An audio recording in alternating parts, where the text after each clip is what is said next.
है। Advantages of view क्या है? Some important advantages using a view are as follow. Number one, security. Each user can give a permission to access the database only through a small set of view. The view contain the specific data of the user in an author is authorized।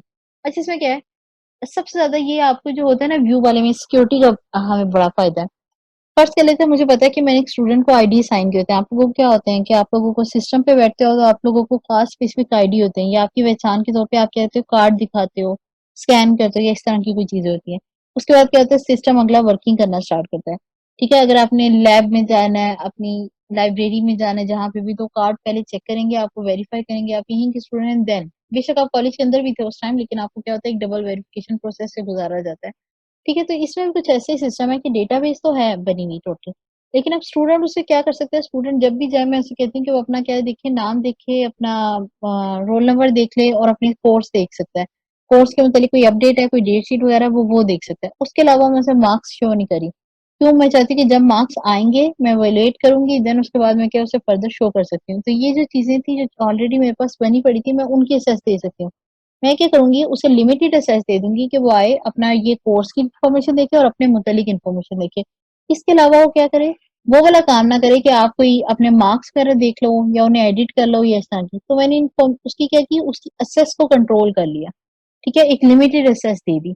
तो security basically यही करिए, क्या करिए, एक limited आपको assess देगी, और आप उस लिमिटेड असेस में क्या करोगे, अपनी वर्किंग करोगे या उसे कंटिन्यू करोगे। सेकेंड आ जाता है क्यूरी सिंप्लिसिटी। ठीक है, a view can draw data from several different tables and present it to a single table if the user can easily apply query on this view as a single table। ठीक है, basically इसमें क्या हो रहा होता है, इसमें आपका आएगा, हमने जैसे कहा कि अच्छा जी, यहाँ पे क्या है, हमने कह दिया कि क्यूरी सिंप्लिसिटी में क्या है, ड्रॉ सेवरल टेबल, वो कर लेता है, ड्रॉ कर लेता है एक सिंगल टेबल से। फर्स्ट कर लेते हैं, एक सिंगल टेबल था जिसमें क्या था, मेरे पास आपका सारा जो, मैं कह सकती हूँ, स्टूडेंट के मुतालिक इन्फॉर्मेशन थी। अब स्टूडेंट के मुतालिक इन्फॉर्मेशन मुझे चाहिए थी तीन तरह की व्यू में। एक मैंने उसे क्यूरी दे दी, ठीक है, मैंने उसे कहा क्या करो, अब you can draw different table from several different table. ठीक है, मैंने उसे कहा कि यहाँ से मुझे जनरेट करके दो रोल नंबर 3 और 5 की क्यूरी, और उसमें बताओ वो कौन से कोर्स स्टडी करें और इवन किस टीचर से स्टडी करें। अब वो क्या करेगा, स्टूडेंट के टेबल में से उनके नेम, एड्रेस और फोन नंबर्स वगैरह उठाएगा। कोर्स के टेबल में जाएगा, जो उनसे वो कोर्स स्टडी करे थे वो उनको उठाएगा। ठीक है, और तीसरे टेबल में जाके टीचर्स की इन्फॉर्मेशन उठा के उन तीनों को क्या करेगा, आपस में कंबाइन करके एक रिजल्टेंट टेबल के तौर पे आपको व्यू में दे देगा। ठीक है, तो ये क्या था, एक टेबल जनरेट हुआ डिफरेंट कॉम्बिनेशन ऑफ टेबल्स के थ्रू। ठीक है, और वो क्या था, सिर्फ मेरे व्यू के लिए मुझे दिया गया।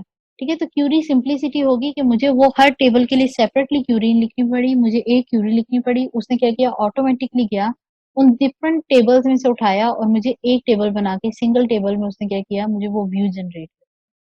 स्ट्रक्चरल सिंप्लिसिटी क्या होगी, व्यू कैन गिवन पर्सनलाइज, ठीक है, view of a database to a user, it present the database of as a set of a virtual table that is more useful for a particular user.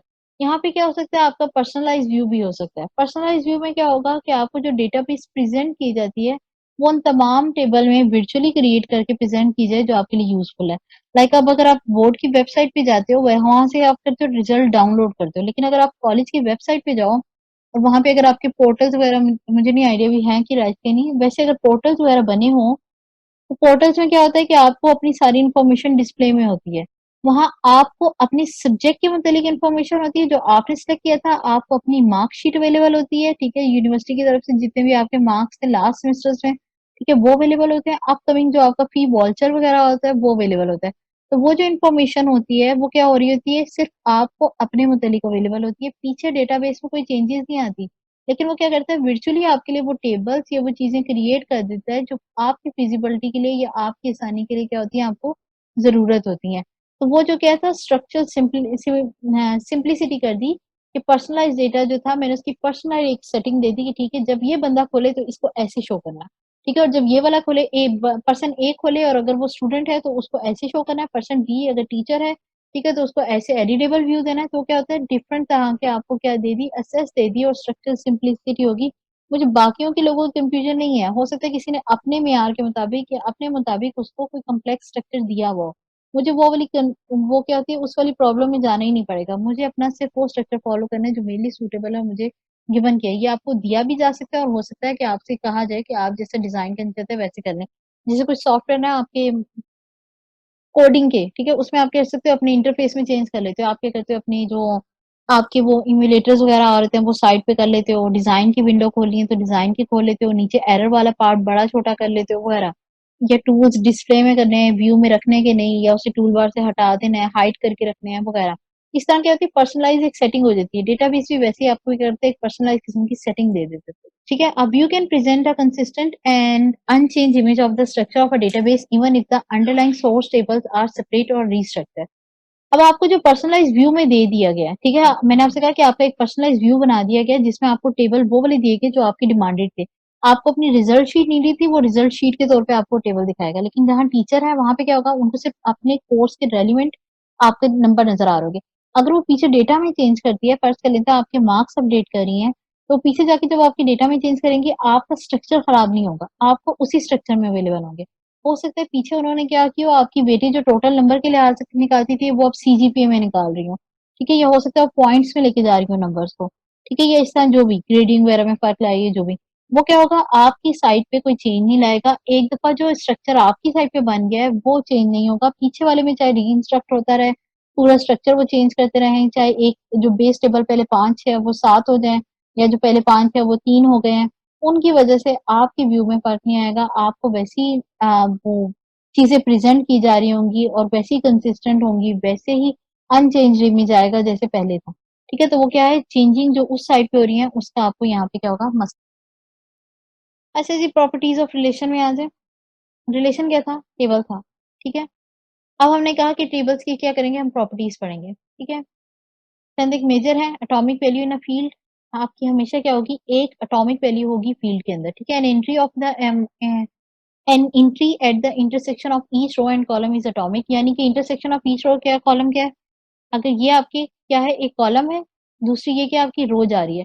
अब जो मेरे पास ये coloured वाला box है, ये मेरे पास क्या है, एक सेल बन जाता होता है किसके, रोज और कॉलम की इंटरसेक्शन से। जो इस एक सेल के अंदर होगी वैल्यू वो एक ही होगी। अगर फोन नंबर की बात करें, फोन नंबर एक से ज्यादा है जितने भी हैं, ठीक है, यहाँ पे एक टाइम पे एक ही फोन नंबर आ सकता है, यानी वैल्यू एक होगी। अगर नाम है वो आपके क्या है कि मतलब फर्ज कर लेते हैं कि मैंने उस चीज के अगेंस्ट एक से ज्यादा आपकी कंपनी थी, ठीक है, और आप एक से ज्यादा कंपनी में एक्सपीरियंस था आपका, तो आप यहाँ पे एक ही कंपनी का नाम डाल सकोगे। ठीक है, तो यहाँ पे हम इसे क्या कह रहे हैं, अटोमिक वैल्यू आएगी। अगर नंबर है आपके कंप्यूटर के, तो यहाँ पे क्या होंगे, सिर्फ एक ही आपके नंबर आएंगे कंप्यूटर के, यानी कि आपके 60 में से 35 थे तो 35 ही इधर लिखा आएगा, इसके अलावा कुछ लिखा आएगा। तो ये क्या अटोमिक वैल्यू आपकी रहेगी। ये फील्ड के मुतालिक डिस्कस किया है, यानी कि आपके कॉलम्स की बेसिस पे डिस्कस की जाती है, ठीक है। There can be no multiple valued attributes और repeated group in a relation. एक तो होंगे कि उसी एटॉमिक जो सेल में है, जो एक सेल बना है इंटरसेक्शन से रोज और कॉलम के, उसमें एक एटॉमिक वैल्यू होगी, क्या होगी, उससे एक्स्ट्रा या एक अनदर वैल्यू नहीं आ सकती होती, ठीक है। और दूसरा क्या होंगे, रिपीट नहीं होंगे। जो मेरे पास एक दफा आ गई चीज, वो उसके बाद क्या होगी, रेपिटेशन नहीं आएगी उन चीजों में। Increase from a same domain, ठीक है। A domain in the type of a range of values or attributes in a relation. All entries in a given column belong to the same domain. For example, an entry in the registration number attribute is a relation must be form a registration domain वगैरह। अच्छा, ये क्या कहते हैं, जो भी entries आप कर रहे होते हैं बेसिकली वो एक डोमेन के अंदर होती है। हमने डोमेन को डिस्कस किया था कि अगर मैंने कह दिया कि रोल नंबर 0 से स्टार्ट हो गए, आपकी इधर तक जा रहे हैं, 100 तक जा रहे हैं, ठीक है, तो आप 100 से लेके 0 की रेंज में ही आप क्या कर सकते हो, अपने रोल नंबर डाल सकते हो। आप इससे बाहर नहीं डाल सकते, ना इससे क्या कर सकते नीचे। बेसिकली क्या होता है, वैसे तो ये भी 1 से आपके स्टार्ट हो रहे थे, ठीक है, लेकिन मैंने आपको एग्जांपल दी है इसलिए मैंने उसमें ये कंसीडर किया।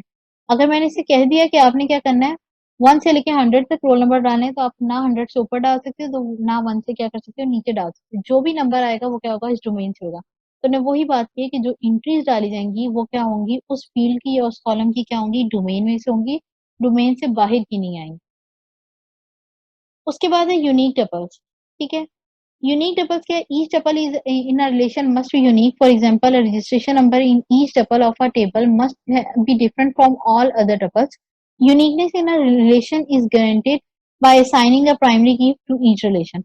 अच्छा, होता क्या है कि जब भी मैं टपल की बात कर रही हूँ, रिकॉर्ड की बात कर रही हूँ, रो की बात कर रही हूँ, उसमें क्या होगा, लाजमी है कि एक फील्ड ऐसी होगी, यानी एक एट्रीब्यूट ऐसा होगा जिसे क्या कर ला होगा, यूनिकली आइडेंटिफाई करा होगा उस रिलेशन पूरे में उस टपल, ठीक है। अब वो क्या हो सकता है, वो कैसे इंश्योर की जा सकती है, लाइक अगर मैं किसी को टेबल को प्राइमरी की दे देती हूँ तो फिर क्या कंफर्म है कि अगर मैंने उसे प्राइमरी की दी है तो इट्स मीन कि उसका ये आइडेंटिफायर है, ये एट्रीब्यूट उसे आइडेंटिफाई करेगा, यूनिकली ये नल नहीं होगा, ठीक है। और इसमें क्या फर्दर जो डिटेलिंग है मुझे सर्च आउट करने के लिए वो मैं इससे फिगर आउट कर सकती हूँ। तो यूनिक हमने ये कहा है कि यूनिक टपल जो है वो हमें चाहिए होती है, हर टपल जो होती है वो मेरी यूनिक होगी, कभी भी दो टपल एक दूसरे से मैच नहीं करेंगी। एक का रोल जैसे मैंने रजिस्ट्रेशन या प्राइमरी की डाल दी, रजिस्ट्रेशन नंबर 3 है, तो रजिस्ट्रेशन नंबर 3 दोबारा नहीं आ सकता उस रिकॉर्ड में या उस पूरे टेबल में, ठीक है। अगर रजिस्ट्रेशन नंबर 5 डाल दिया और वो क्या है क्या नाम है, इस पूरे टेबल में सिर्फ रजिस्ट्रेशन नंबर 5 होगा। हाँ, उसके अलावा ऐसा हो सकता है कि नेम भी आपके सिमिलर हो सकते हैं, बाकी चीजें होंगी, लेकिन एज अ होल जब मैं टपल की बात करूंगी वो कभी भी पूरी की पूरी टपल सेम नहीं हो सकती। क्यों? क्योंकि उसमें रजिस्ट्रेशन नंबर तो कंपल्सरी आपका यूनिक होगा, ठीक है। तो पूरी टपल क्या होगी, कभी भी सेम नहीं होगी, वो मेरी हमेशा क्या होगी, यूनिक होगी। उसके बाद है यूनिक एट्रीब्यूट नेम। हमेशा एट्रीब्यूट्स के नेम यूनिक होंगे, यानी जो ऊपर आप फील्ड्स या कॉलम्स के नाम दे रहे हैं वो क्या होंगे, यूनिक होंगे। The name of each attribute of a relation should be unique. A relation can not have two identical attributes, ठीक है। एक ही रिलेशन में दो आइडेंटिकल एट्रीब्यूट्स नहीं हो सकते। लाइक आपका first column roll registration number का था, सेकंड नेम का था, थर्ड आपने कहा कि मेरा एड्रेस का है, फोर्थ भी मेरा पास क्या है, एड्रेस का है। ऐसे कभी पॉसिबिलिटी नहीं होगी। एड्रेस का एक ही कॉलम होगा, जो भी आप एट्रीब्यूट यूज कर रहे हो, ठीक है, उसका क्या होगा, एक ही कॉलम होगा। नंबर ऑफ एट्रीब्यूट्स बढ़ सकते हैं, ठीक है, लेकिन आप क्या कर सकेंगे, जो ऑलरेडी गिवन है या जो आपको कीज दी हुई है उनकी डुप्लीकेशन नहीं आ सकती, ठीक है। या आप उनको दोबारा क्या कर सकते हो, रिपीट नहीं कर सकते, वो हमेशा क्या रहेंगे, यूनिक रहेंगे। Insignificant attribute sequence, ठीक है। An attribute sequence, the sequence of attribute in relation is insignificant. The sequence can be changed without changing the meaning of use of a relation. ये उसमें एक फ्लेक्सिबिलिटी है कि आप समझ लो कि आपको जो भी फील्ड्स दी गई है ना, इन जनरल केसेस तो हम सबसे पहले रजिस्ट्रेशन नंबर लिखते हैं, फिर आपका नेम लिखते हैं, और देन आपकी क्लास आती है, देन आपके मार्क्स आते हैं और वगैरह ही, ठीक है। कॉलम्स के नेम देने की बात करें, अगर वही नाम आप रोल नंबर के बाद सीधा क्लास दे दो या मार्क्स दे दो और उसके बाद कहीं जाके अपना नेम वाला कॉलम बना लो तो वो मैटर नहीं करता, ठीक है। वो इनसिग्निफिकेंट है। सिग्निफिकेंट होता तो आपने वही करना था, एक खास सिनेरियो फॉलो करना था। यहाँ पे कोई सिनेरियो फॉलो नहीं है, बस वो जितने भी आप फील्ड्स बनाना चाहते हो आप क्या कर सकते हो, बना सकते हो, ठीक है। आपको उसमें क्या है, कोई रोक टोक नहीं है और ना ही उनका कोई सीक्वेंस मेंटेन रखना होगा। सेम वैसे ही आपकी टपल्स का भी इनसिग्निफिकेंट होती है। उसमें क्या होता है, द सीक्वेंस कैन में भी चेंज, उसका सीक्वेंस किसी टाइम भी चेंज किया जा सकता है। फर्स्ट कर लेते हैं नॉर्मल, आपने जो डेटा एंट्री की थी वो आपने क्या की थी, आपने नेम वाइज की थी, अल्फाबेट ए से स्टार्ट करके अल्फाबेट जी तक, ठीक है। अब लेकिन बाद में क्या हुआ, मुझे उसमें स्ट्रक्चर चेंज करना था या उसमें क्या था, कोई भी मुझे उसके डेटा सेट में चेंज लाना था, मैंने उससे सिंपल क्या किया, उनको आपके रोल नंबर के वाइज असेंडिंग ऑर्डर में, डिसेंडिंग ऑर्डर में कर दिया। तो वो क्या हो जाएगी, ऑटोमेटिकली चेंज हो जाएगी। क्यों? क्योंकि मेरे पास उसका सिग्निफिकेंस नहीं है, उसकी अरेंजमेंट का वो क्या है, इनसिग्निफिकेंट है। आप क्या कर सकते हो, किसी भी टाइम चेंज कर सकते हो और अपने अकॉर्डिंगली अपनी फ्लेक्सिबिलिटी के लिए।